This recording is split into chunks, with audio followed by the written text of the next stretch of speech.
Hello guys, welcome back to the channel. Today we're going to be talking about 3 problem cards with the meta game that I feel like needs a change to freshen things up. Now, it's no secret that the ladder right now is dominated by decks that feel like they were from last year. We have Ramp Druid, which has got some new cards in it, but it still kind of feels like a deck of old. We have Spell Demon Hunter, running a lot of the old package, and we've got Miracle Rogues, we've got all sorts of DKs, which the DKs are pretty much last year decks as well. And we have not really had a chance for the new decks to flourish. This is partly down to Festival Legends power level not being up to the standard of last year, but it's also just partly because last year's sets were so strong.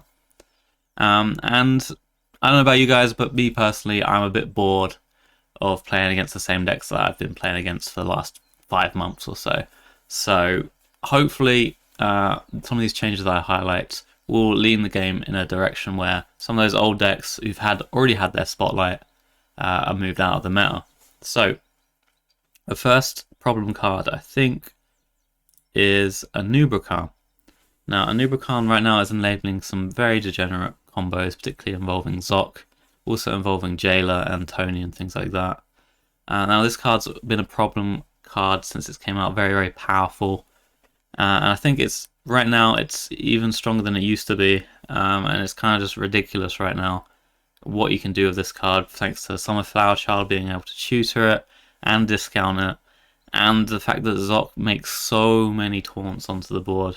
If you're not playing a deck that runs a hard board clear, you really can't do anything against the Zoc board other than have a silence, but for a lot of decks that's just not feasible to put into it.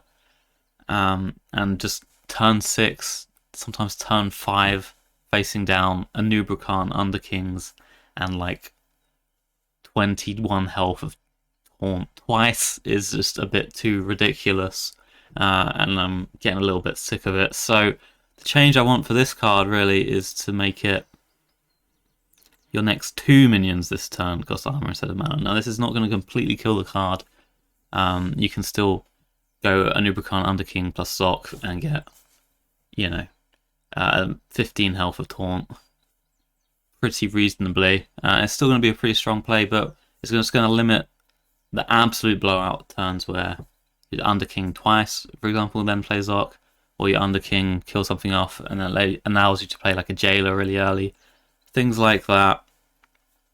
And it also stops you going like Underking plus Flower Child to draw your Zoc and then play the Zoc on the same turn. So it will still have Anub'arak being a good card, but I don't think it's going to be as reliably good as it is now if it's your next 2 minions, and it's still like a good card. So I think this change is reasonable. You could also like change the mana cost to 9. But I don't like that one as much. I think this one is a bit more nice. Let's just say nice as a change. And I still think Druid should exist as a late game deck. It's not too problematic, I would say. It's like just a little bit annoying with how crazy it can get. So I still want this to kind of be a deck. Next up, a problem card, Lady Theno. Now, Lady Theno has been in the game for over a year now, and she's kind of been stupid the entire time. And she's particularly stupid now because Demon Hunter has access to such good card draw effects, good burn damage effects. They have the weapon to draw them a lot of cards, the Outcast weapon, and the spell Demon Hunter has access to a bunch of rush minions for their sinful brands to do a lot of damage that way as well. But the Lady Theno I think really sticks out as being very stupid. Even in Relic Demon Hunter is also pretty stupid with ways to attack it, to buff its attack, and then just OTK you from like 40 or 50 health on an empty board, which is pretty stupid, I think. So the change I want for this card, kind of gonna gut it a little bit. It's gonna change it so it's after you cast a spell, attack the lowest health minion. So this can no longer go face. Does this make the card unplayable? Remains to be seen. Like, it's in theory still a decent board control card, but obviously without the face damage, its use goes down quite a bit. But I don't know, I think it's just a stupid card, like that does way too much and deserves a little bit of a gutting nerf. So this is the one I've chosen. You could have changed other things on this, made it 1 health, 1 attack, sorry, and still have it hit face. Could have made the mana more increase more, but I just chose this one because, again, it's like a really old card. That's the thing.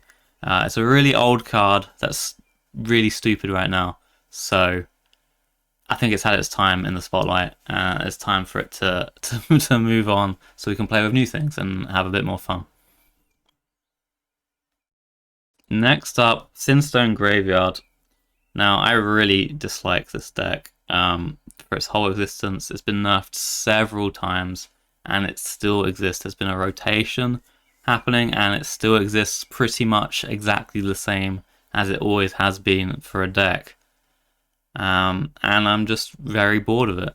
It's a deck where you just watch your opponent take this really long turn where they do loads of crazy bullshit card effects for no mana and come out of it with a 10-10 on turn 4, and then they just do the same thing again on turn 6.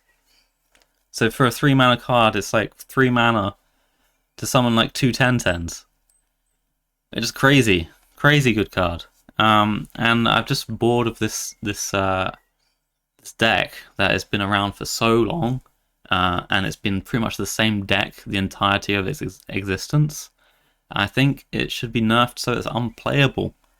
And this might upset you if you're a Rogue fan, but Rogue still has plenty of options in the potions, the concoctions. They have that archetype that's going to complement a lot of other archetypes. So I think going forward, Rogue has a decent shot at being viable. You have like secret archetypes as well, things like this.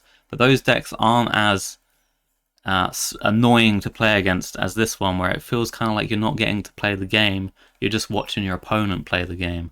And sure, that can be a deck for a while, but having that deck be a thing for since last summer it came out in Castle Natria, and there's no sign of it really going away this year since it's got all the tools, and potentially it might even pick up things to help this archetype in future sets. I just kind of want to see it go because it's just been around for far too long and it's just never been very fun to play against. This is largely based on personal opinion, but let me know if you agree with it.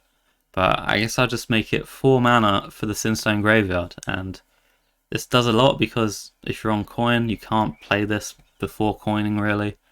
Often they'll play Potion Belt on 2 or the 3/2 on turn 2, then this on 3, and then pop off on 4. This tends to be the curve. If this costs 4 mana, you can't really do the pop off because it's just way too slow in the game to get going. Your opponent's just going to be way ahead on board by that point, and you can't really coin the 4 and then go off because you kind of need the coin for the combo. But I'm well aware that this nerf would probably completely gut the class, and it wouldn't be playable, and I'm happy for that because I think it's just been around way too long as an archetype, and it's just one of those archetypes that just really doesn't feel good to play against. It just feels like you don't get to play the game. So there are the changes I'm highlighting, these 3 cards. Now I haven't put any changes towards the Death Knight classes as my suggestion. I think those decks have been slightly tweaked with some of the changes that the devs have already made to put them in like a reasonable fashion. They're not as dominant as they were at the start of the set, so I think they don't need further changes. They are kind of old decks at this point, and if they stay that way, maybe they need something in the future. But for now, I'm just leaving them as is. I'm just highlighting these changes, these 3 cards that I think are kind of toxic for the enjoyment of the game. And if they are changed, maybe we have some room for some new decks to flourish. Let me know what you guys think of my choices and of how I did the nerfs. Are they too harsh? Are they not harsh enough? What cards would you decide to change? Thanks for watching this video, guys, and I'll see you in the next one.